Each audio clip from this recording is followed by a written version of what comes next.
बार फिर से वेलकम करते हैं आप सभी के अपने यूट्यूब चैनल महाभारत ज्ञान केंद्र में। तो किसी ने क्या खूब कहा है कि मेहनत इतनी खामोशी से करो कि कामयाबी शोर मचा दे।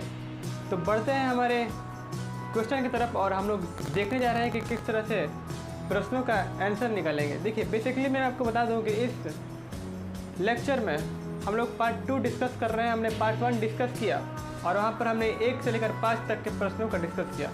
ये प्रश्नावली 4.3 का ये आपका सॉल्यूशन चल रहा है। हम लोग इसमें क्वेश्चन नंबर 6 को देखेंगे और उसको समझने का प्रयत्न करेंगे और उसका हम लोग सॉल्यूशन जानेंगे। ठीक है, मेरा आपसे निवेदन ये रहेगा स्टूडेंट्स कि आप इस वीडियो को शेयर कीजिए ताकि ये उन सभी बच्चों तक जाए जिसको इसकी ज़रूरत है। बढ़ते हैं हमारे 6th क्वेश्चन की तरफ और हम लोग इसका आंसर जानेंगे। ठीक है, तो देखो पहले नंबर ये सीखो कि क्वेश्चन को रीड करना है। सबसे आसान तरीका आपको ये है कि आपको पहले क्वेश्चन को समझना है, क्वेश्चन कहना क्या जा रहा है।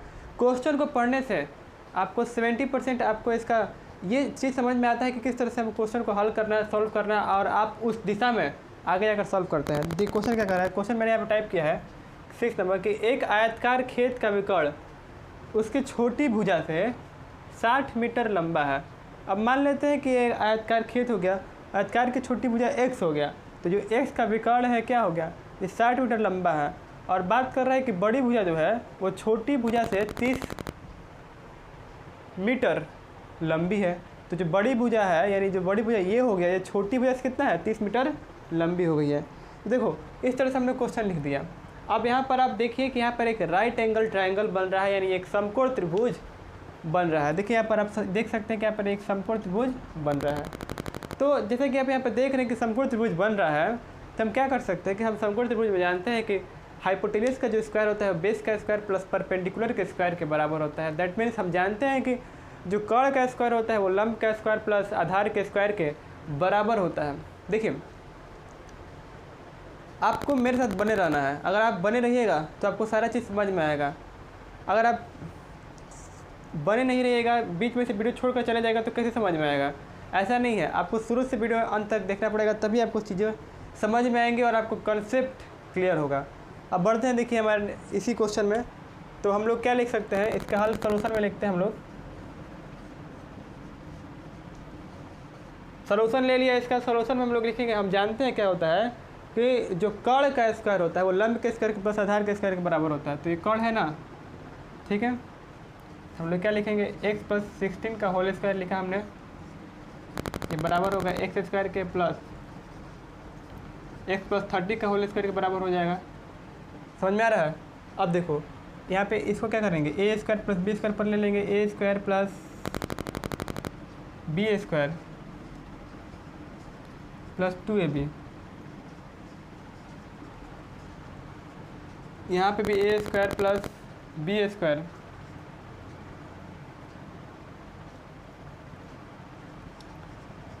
Plus 2ab। ठीक है।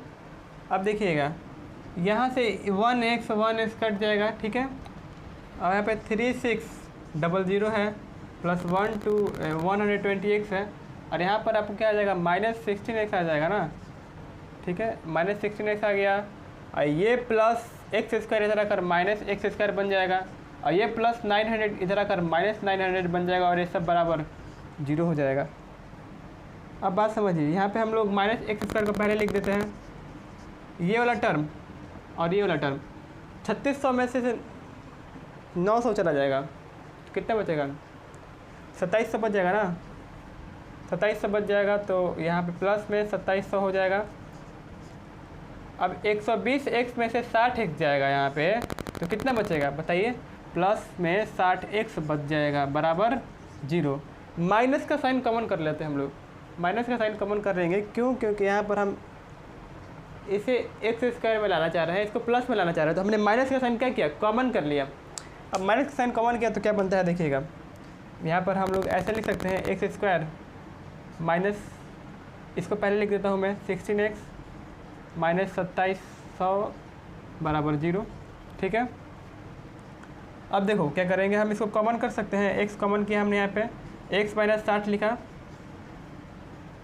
सॉरी अब पहले मैं इसको तोड़ूंगा, हम लोग को तोड़ना है तो हम लोग क्या लिखेंगे, एक्स स्क्वायर लिख दिया यहाँ पे माइनस 19x लिखा अब plus 13x minus 2700 equal to 0।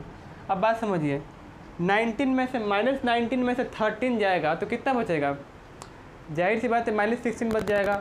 और अगर इसको मल्टीप्लाई कर रहे हैं, गुणा करते हैं, तो ये 2700 भी आ जाता है। ठीक है, अब यहाँ पे हम लोग कॉमन करेंगे, x माइनस क्या हो जाएगा 19 हो जाएगा, प्लस यहाँ पर 13 कॉमन कर लीजिए, x माइनस 19 हो जाएगा इक्वल टू 0। देखिए अब ये यहाँ पर आप बात समझिए कि आयत का जो भुजा होगा, जो उसकी लंबाई होगी, वो हमेशा किस में होगी? धनात्मक में होगी, कभी भी ऋणात्मक में होने वाली नहीं है। इसलिए हम लोग धनात्मक वैल्यू को ही लेंगे, ऋणात्मक वैल्यू को नहीं लेंगे।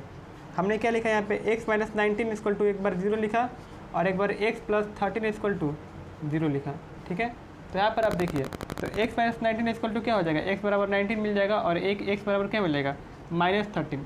तो क्या ये ऋणात्मक वैल्यू होगा? पॉसिबल नहीं होगा। तो x बराबर क्या आ गया? 19 आ गया। तो मतलब हमारी छोटी भुजा क्या आ गया? 19 आ गया। ये क्या है? ये आपका छोटी भुजा है, आयत की छोटी भुजा है। और बड़ी भुजा क्या हो जाएगी? तो आपकी बड़ी भुजा जो हो जाएगी वो हो जाएगी, अब क्या होगी? x प्लस 30 है, यानी 90 प्लस 30 डिग्री कर दीजिएगा। तो 9 3 कितना होता है? 12, 120 डिग्री आपकी बड़ी भुजा हो गई। यहाँ तक आप नोट कीजिए, फिर हम लोग आगे बढ़ते हैं। यानी हमारी छोटी भुजा निकल कर आई है कितना? 90 डिग्री और बड़ी भुजा 120 डिग्री। विकर्ण की बात करें तो विकर्ण हमारा 150 निकल जाएगा। ठीक है, यहाँ तक नोट कीजिए। बढ़ते हैं हमारे सेकंड क्वेश्चन की ओर। Point to be noted down.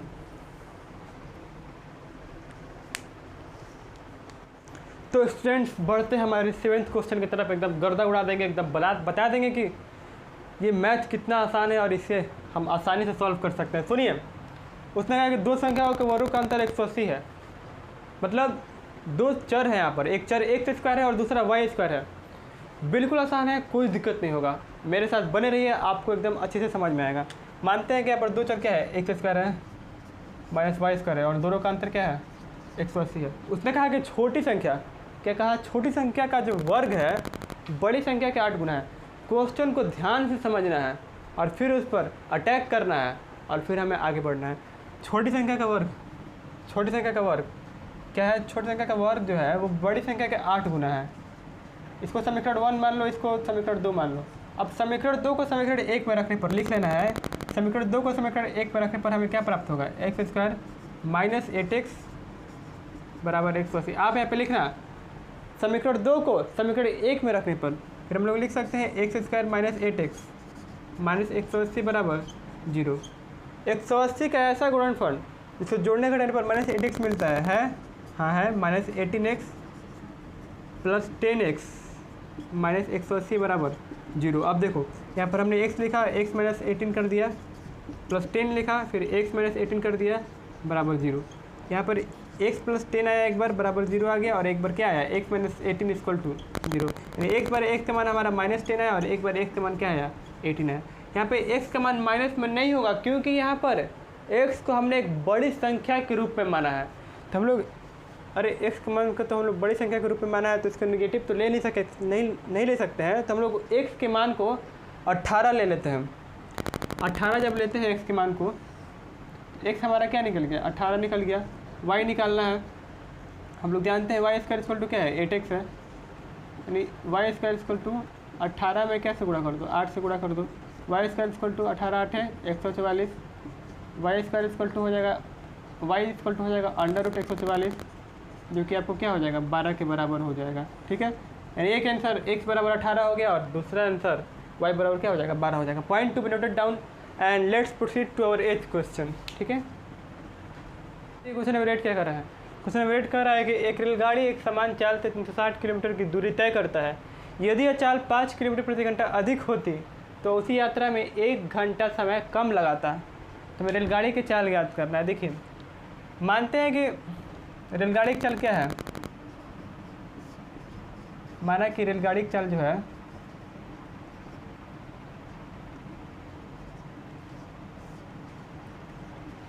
रेलगाड़ी की चाल है क्या? 1 किलोमीटर प्रति घंटा।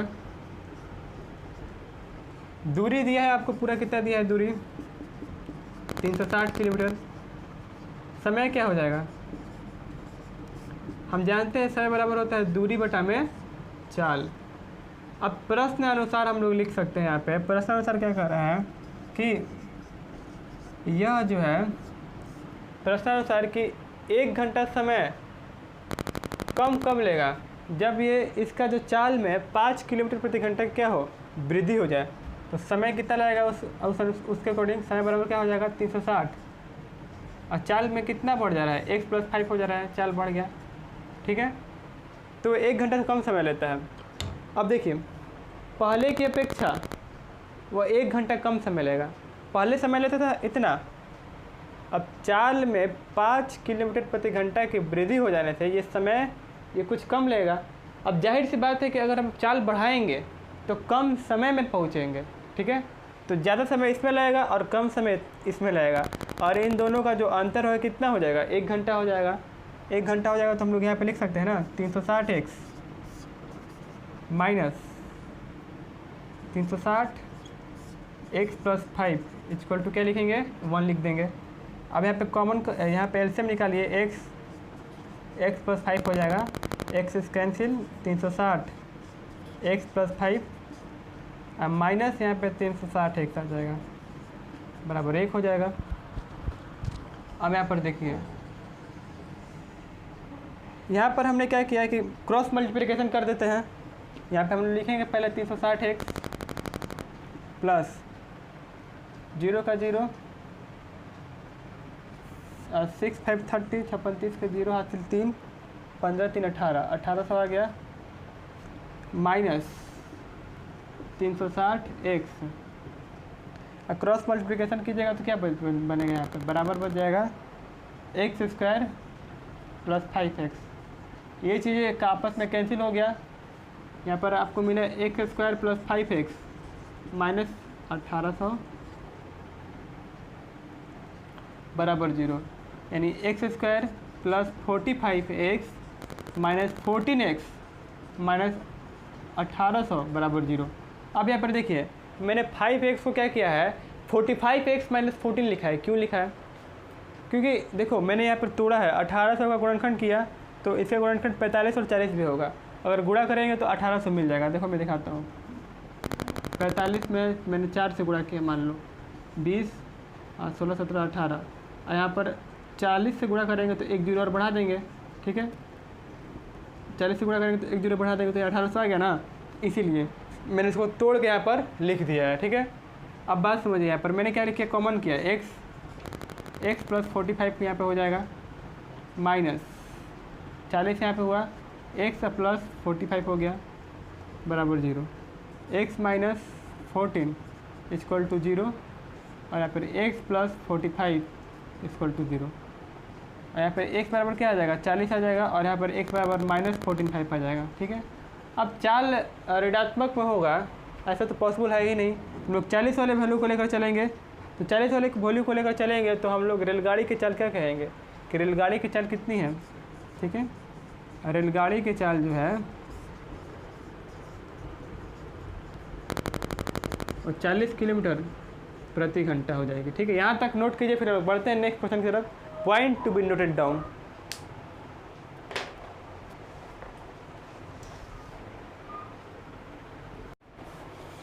तो स्टूडेंट्स बढ़ते हैं हमारे 9th क्वेश्चन की तरफ। देखो बड़े बड़े क्वेश्चन देखकर डरना नहीं है कि नहीं होगा, हैं अरे ये बड़ा नहीं है, बहुत आसान क्वेश्चन है, गर्दा उड़ा दिया जाएगा, एकदम गर्दा करके इसको क्वेश्चन को बनाया जाएगा। देखो ध्यान से समझो कैसे मैं इसको बनाता हूँ, स्टेप बाय स्टेप तुम भी समझो और इसे अपने दिमाग में फिट कर लो किस तरह से बन रहा है। देखो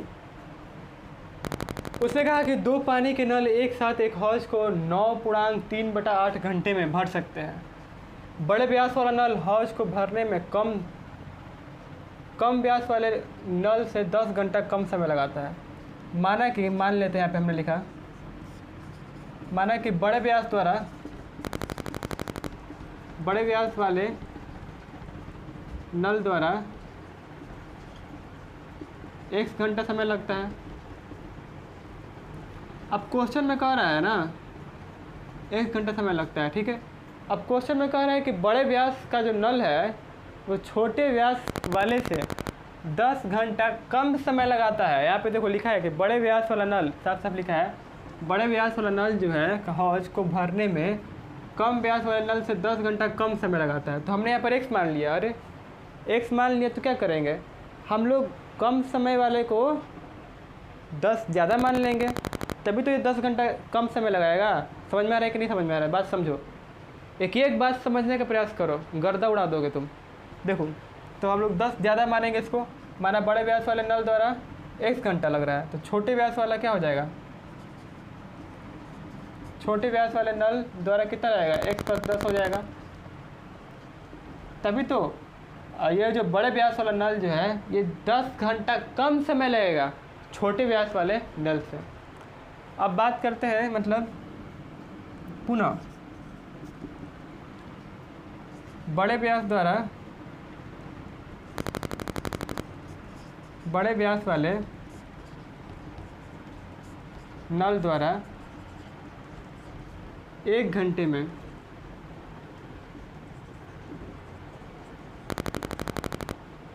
हौज भरने में लगा समय, हौज 1 घंटे में हौज भरना। देखिए 1 घंटे में कितना हौज भरेगा, 1/x भरेगा, ठीक है। और उसी तरह से छोटे व्यास वाले नल द्वारा 1 घंटे में हौज भरना कितना लगेगा, 1/x + 10 हो जाएगा, ठीक है। अब प्रश्न अनुसार कह रहा है कि मतलब ये 1 घंटे में इतना भर रहा है, तो पूरा 1 घंटे में दोनों एक साथ कितना भर रहा है, 9.3/8 भर रहा है। तो प्रश्न अनुसार हम लोग क्या लिख सकते हैं, प्रश्न अनुसार हम लोग लिख सकते हैं 1/x + 10 =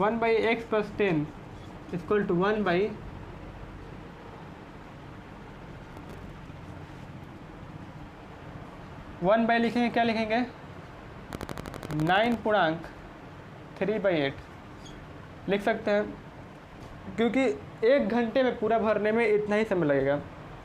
हमने क्या किया, ध्यान समझे, यहाँ पे हमने निकाला कि बड़े व्यास द्वारा 1 घंटे में हौज कितना भर रहा है, इतना भर रहा है, छोटे व्यास वाला इतना भर रहा है, और दोनों को मिला देंगे तो वो 1 घंटे में हौज को इतना भाग भरता है, ठीक है।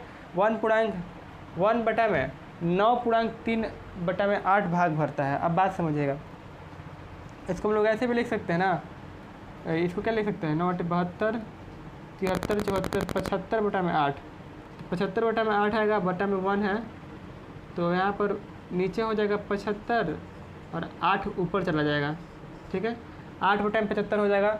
अगर हम इसको सॉल्व करेंगे तो हमारा इसका आंसर क्या आएगा, निकल जाएगा। तो थोड़ा जगह कमी है, इसलिए मैं यहाँ से इरेज करता हूँ, फिर इसको सॉल्व करके आपको दिखाता हूँ, ठीक है।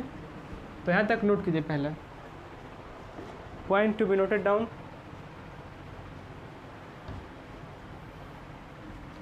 अब मैं यहाँ से इसको इरेज कर रहा हूँ।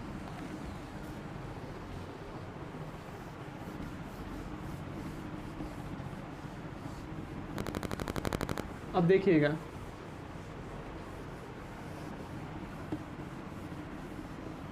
अब क्या होगा यहाँ पे कि हमने इसको एलसीएम ले लेना है, ठीक है। हमने एलसीएम ले लिया, क्या आया, x आया, x + 10 आ गया, ठीक है। यहाँ पर हमारा क्या आ जाएगा, x मिल गया, तो यहाँ पे x + 10 आ जाएगा, प्लस यहाँ पर क्या आ जाएगा, x आ जाएगा, बराबर 8/75, यहाँ पे 2x + 10 आ जाएगा ना, यहाँ पे x² + 10x आ जाएगा, बराबर 8/75। क्रॉस मल्टीप्लिकेशन कर दीजिए, 25 2 या कितना हो जाएगा, 150x + 750 बराबर 8x² + 80x। अब बात समझिएगा, इसको मैं इरेज कर रहा हूँ। अब देखिए क्या यहाँ पर 8x² आ गया ना। अब बात समझिएगा, हम लोग क्या लिख सकते हैं, यहाँ पे 8x² हमने लिखा प्लस 18x लिखा, इसको -150x कर लिया, प्लस 750 को हम लोग इसको भी -750 कर लिया, क्योंकि बराबर का हमने इधर लाया है, ठीक है। कोई दिक्कत यहाँ तक, किसी को कोई दिक्कत नहीं। अब बात समझिए, हमने फिर लिखा 8x² प्लस 60 में से 150 जाएगा, सॉरी 150 में से 80 जाएगा, तो क्या बचेगा, 17 बच जाएगा, -17 बच जाएगा, फिर माइनस 750 बराबर 0। 2 कॉमन कर लीजिए, 4x² माइनस 35x माइनस 2 3 6 2 7 14 375 बराबर 0। अब देखिए 375 का कोई ऐसा गुणनखंड लेना है जिसको जोड़ने या घटाने पर क्या है 35 है। यहाँ 4x² minus 35x minus 375 equal to 0 है, तो हम लोग इसको ऐसे लिख सकते हैं 4x² minus 16x plus 25x minus 375 बराबर 0। अब देखिए 4x कॉमन कर लीजिए, यहाँ पे x माइनस 15 हो जाएगा प्लस 25 कॉमन कर लीजिए, x माइनस 15 हो जाएगा बराबर 0। यानी एक बार 4x प्लस 25 बराबर 0 आ रहा है, ठीक है। एक बार x माइनस 15 बराबर 0 आ रहा है, तो ये वाला वैल्यू तो हम लोग लेंगे नहीं। 4x बराबर क्या हो जाएगा माइनस 25 हो जाएगा, माइनस वाला वैल्यू हम लोग को लेना नहीं है। x बराबर क्या है हमारा 15 है ना, तो x बराबर हमारा एक वैल्यू 15 आ गया, ठीक है। तो मतलब एक 15 आया है, मतलब तो छोटे वाला जो नल हो जाएगा, छोटा नल जो होगा, ठीक है। बड़े व्यास वाला नल जो है, तब यहाँ पे लिखेंगे हम लोग बड़े व्यास वाला नल जो है वो आपको समय लेगा 15 घंटे। अगर 15 घंटा समय लेगा तो छोटा वाला नल कितना घंटा समय लेगा, छोटा वाला 10 घंटा ज़्यादा समय लेगा ना, 15 प्लस 10 यानी 25 घंटा समय ले लेगा। यानी 15-25 हमारा क्या हो जाएगा, यही हमारा आंसर हो जाएगा। यहाँ तक नोट कीजिए। बढ़ते हैं हमारे 10th क्वेश्चन की तरफ, point to be noted down. तो स्टूडेंट्स बढ़ते हैं हमारे क्वेश्चन नंबर 10 की तरफ। देखिए क्वेश्चन नंबर 10 क्या कर रहा है, समझिए। क्वेश्चन को पढ़ना है, समझ में आ रहा है ना, पढ़कर उसको सॉल्यूशन करना है। क्वेश्चन नंबर 10 कह रहा है कि मैसूर और बेंगलोर के बीच के 132 किलोमीटर यात्रा करने में एक एक्सप्रेस रेलगाड़ी शब्द यहाँ पर आ गया है। लॉकडाउन को वैसे आपको पता होगा कि रेलगाड़ी क्या है, अभी सब चल नहीं रही है, सारी चीज़ बंद है, ट्रेन सारी बंद है। लेकिन ये क्वेश्चन से कुछ इस पर रेलगाड़ी की याद आ रही है मुझे। सारी अभी तो ट्रेन बंद है, कोई ट्रेन चल नहीं रही है। पैसेंजर ट्रेन की बात करें तो वो सारे ट्रेन क्या है, बंद है, कोई पैसेंजर ट्रेन अभी नहीं चल रहा है लॉकडाउन की वजह से। आगे जाकर देखिए क्या होता है, रेलगाड़ी चलती है कि नहीं, क्या होता है, सरकार का क्या निर्णय होता है, हम लोग सब जानेंगे, देखेंगे, समझेंगे। तो एक्सप्रेस रेलगाड़ी जो है सवारी गाड़ी से 1 घंटा कम समय लगता है। 2 रेलगाड़ी की बात किया जा रहा है यहाँ पे, एक एक्सप्रेस रेलगाड़ी की बात किया जा रहा है और दूसरा सवारी रेलगाड़ी की बात किया जा रहा है। उसने कहा कि एक्सप्रेस रेलगाड़ी जो है 1 घंटा कम समय लेगा और सवारी रेलगाड़ी 1 घंटा ज़्यादा समय लेगा, ठीक है। और यदि एक्सप्रेस रेलगाड़ी की औसत चाल सवारी गाड़ी के औसत चाल से 11 किलोमीटर प्रति घंटा देखो, तो मान लेते हैं कि सवारी जो रेलगाड़ी है उसकी चाल जो है वो कितना है, x किलोमीटर प्रति घंटा हो। देखो बाबू, चीज़ों को समझना है, ठीक है।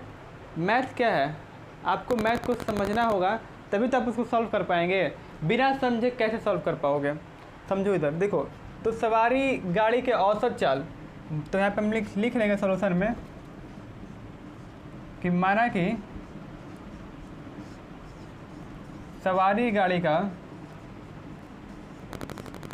रेलगाड़ी का औसत चाल कितना है,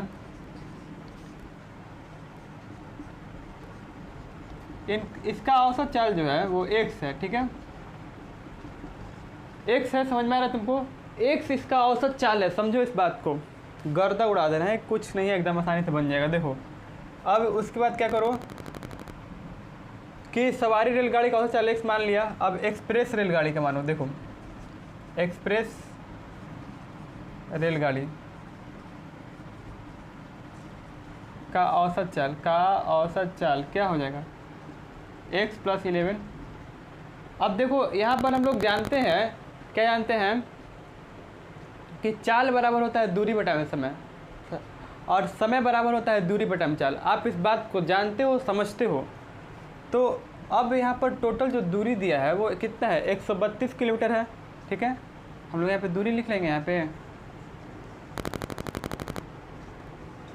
132 किलोमीटर दूरी दिया है। अब बात समझेंगे कि समय की बात क्या है। यहाँ पर देखिए ऊपर क्वेश्चन में देखेंगे पढ़ेंगे तो ऊपर क्वेश्चन कह रहा है कि 1 घंटा कम समय लगता है। कब कम समय रहेगा? सवारी रेलगाड़ी ज़्यादा तेज़ी से चल रहा है और सवारी रेलगाड़ी जो है वो कम तेज़ चल रहा है, लेकिन एक्सप्रेस रेलगाड़ी जो है आपका वो ज़्यादा तेज़ चल रहा है। समझ में आ रहा है? तो एक्सप्रेस रेलगाड़ी 1 घंटा पहले पहुंच जाएगा और सवारी रेलगाड़ी जो है वो 1 घंटा देरी से पहुंचेगा। तो देखिए हम लोग यहाँ प्रश्नानुसार लिखेंगे क्या, 1 घंटा कम समय लगता है। तो 1 घंटा कम समय कब लगेगा? जब देखिए मान लीजिए यहाँ पर हम लोग क्या लिख लिए, यहाँ पे हमने लिखा दूरी और चाल क्या है 1 से। ये सवारी रेलगाड़ी का हो गया, इसमें से माइनस कर देते हैं। फिर हमने यहाँ पे 132 लिखा और यहाँ पे x + 11। ये किसका चाल है? ये एक्सप्रेस रेलगाड़ी का चाल है और ये किसके बराबर हो जाएगा? 1 के बराबर हो जाएगा। ये इक्वेशन समझ में आ रहा है आपको?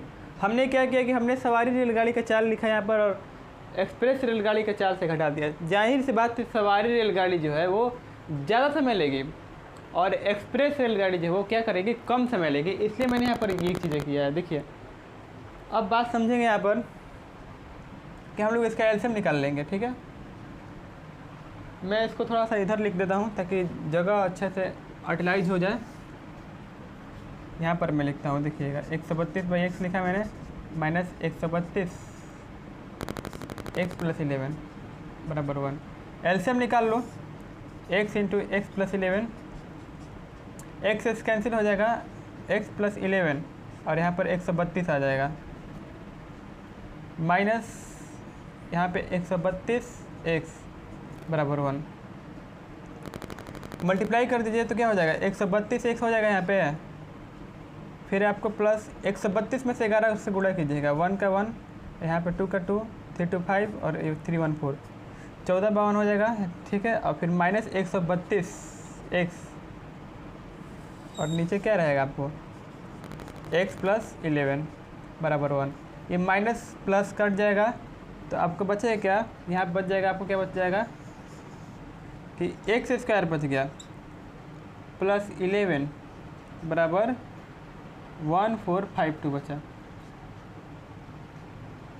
समझ में आ रहा है यहाँ तक? कोई दिक्कत? यानी x² लिखेंगे प्लस 11x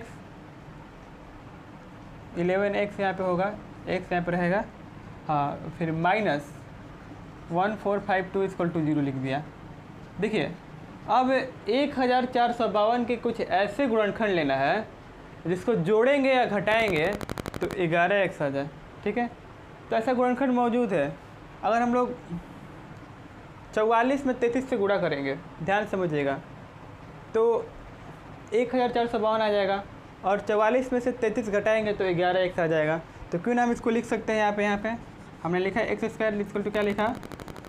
44x लिखा और माइनस 33x लिखा, माइनस 152 लिखा =0।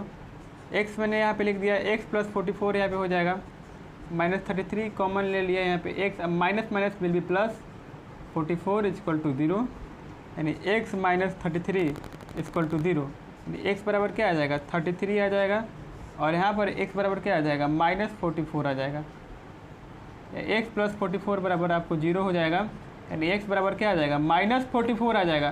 तो कभी भी ऋणात्मक में वैल्यू नहीं होगा, चाल कभी भी ऋणात्मक में होगा नहीं होगा। अरे त्वरण ऋणात्मक में हो सकता है जिसे हम लोग मंदन बोलते हैं, लेकिन चाल ऋणात्मक में नहीं हो सकता है। इसलिए -44 यहाँ पे हमारा राइट आंसर नहीं होगा, रॉन्ग आंसर होगा। हमारा 33 जो है यानी 33 राइट आंसर होगा। तो यहाँ पे हमने देखा कि सवारी रेलगाड़ी की जो चाल है वो क्या है? 33 है। समझ में आ रहा है?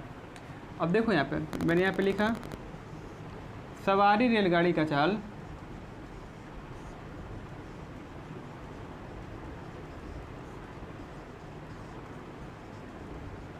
33 किलोमीटर है पर आवर और एक्सप्रेस रेलगाड़ी की चाल क्या है? तो एक्सप्रेस रेलगाड़ी की चाल जो हो जाएगी वो 33 में क्या करेंगे? 11 जोड़ देंगे, तो 33 और प्लस 11 कीजिएगा तो क्या आ जाएगा? 44 किलोमीटर पर आवर। इस पॉइंट को नोट कीजिए। फिर बढ़ते हैं हमारे लास्ट क्वेश्चन की तरफ जो क्वेश्चन नंबर 11 है। ठीक है, point to be noted down.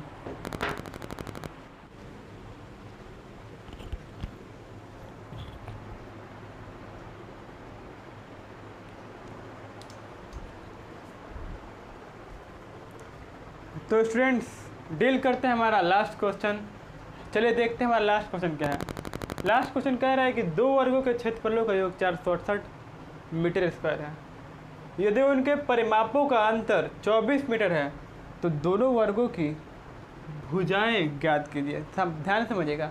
अब यहाँ पे मान लेते हैं कि बड़े वर्ग की भुजा क्या है, x है और छोटे वर्ग की भुजा जो y है, मैंने मान लिया।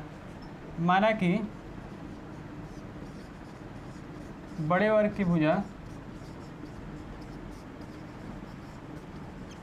x है और छोटे वर्ग की भुजा क्या है,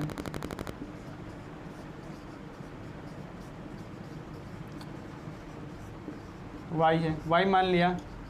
अब प्रश्न कह रहा है कि दोनों के क्षेत्रफलों का योग x square plus y square 468 है। ये इक्वेशन 1 से प्रश्न कह रहा है। और यदि उनके परिमापों का अंतर बात किया जाए, मतलब बड़ा का छोटा से परिमापों का अंतर की बात किया जाए तो 24 है। इसको सेकंड मान लेते हैं। इसको ऐसे भी लिख सकते हैं, 4 को कॉमन कर लेंगे तो x minus y equal to 4 छक्का 24, ठीक है। या फिर x इक्वल टू 6 प्लस वाई, ये थर्ड हो जाएगा। देखिए बात समझिए। किया क्या है मैंने कि मैंने 4 कॉमन किया है, 4 को कॉमन किया है, 4 को यहाँ पे हटा दिया है तो यहाँ पे x बचा है, यहाँ पे y बचा है और यहाँ पे 4 को मैंने कॉमन किया है तो यहाँ पे 6 आया है, क्योंकि 4 6 जा 24 होता है।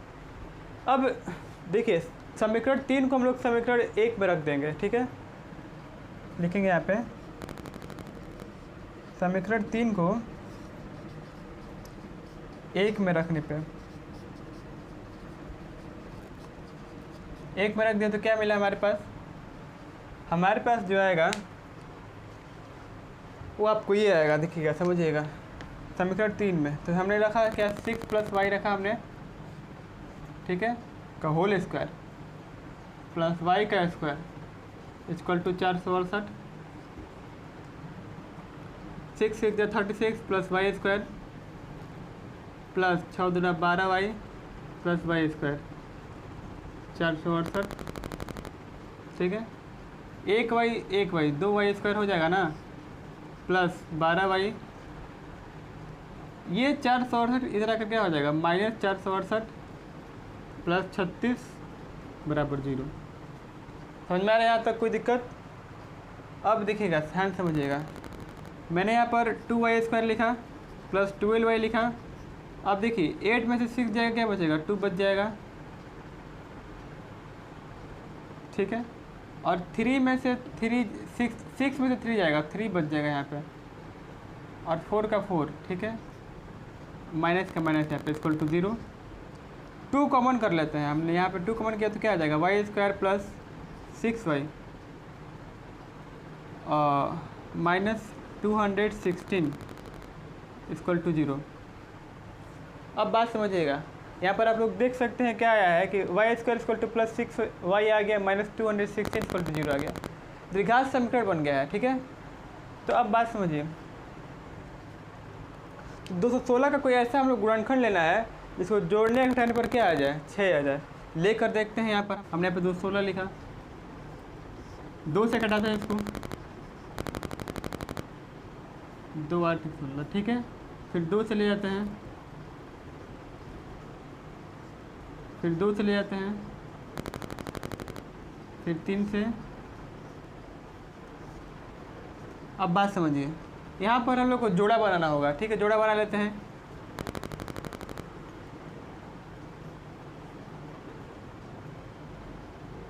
देखिए यहाँ पे 3 3 9 हो जाएगा ना, 9 2 क्या होगा 18।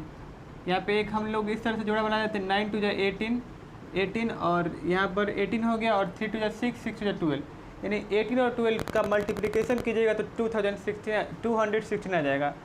तो 18 और 12 का अगर हम लोग गुणा करेंगे तो 216 आ जाएगा। तो यहाँ पर 18 में से 12 घटाएंगे तो 6 वाई आ जाएगा ना। यहाँ पे तो हम लोग क्या लिख सकते हैं, y square plus 18 y minus 12 y minus 216 equal to 0। अब बात समझिए, y यहाँ पर कॉमन कर लीजिए, y प्लस 18 हो जाएगा, अब माइनस 12 कॉमन कर लीजिए, y माइनस प्लस हो जाएगा यहाँ पे 18 इक्वल टू 0, यानी y माइनस 12 इक्वल टू 0।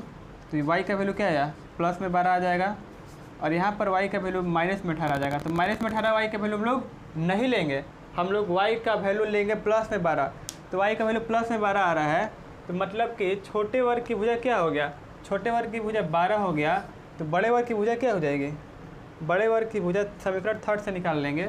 समीकरण थर्ड से लिखेंगे, समीकरण थर्ड से क्या होगा, x बराबर क्या हो जाएगा 6 + y, यानी 12 + 6 यानी 18। तो मतलब बड़े वर्ग की भुजा 18 आ गया और छोटे वर्ग की भुजा क्या है 12 आ गया। तो यहाँ तक आप लोग नोट कीजिए पॉइंट, और फिर मिलेंगे हम लोग नेक्स्ट वीडियो में, जहाँ पर हम लोग डिस्कस करेंगे एक्सरसाइज 4.4 का थ्योरी और उसका सलूशन। तब तक के लिए, यहाँ तक वीडियो देखने के लिए आपका बहुत बहुत धन्यवाद। मिलते हैं नेक्स्ट वीडियो में, तब तक के लिए जय हिंद, जय भारत।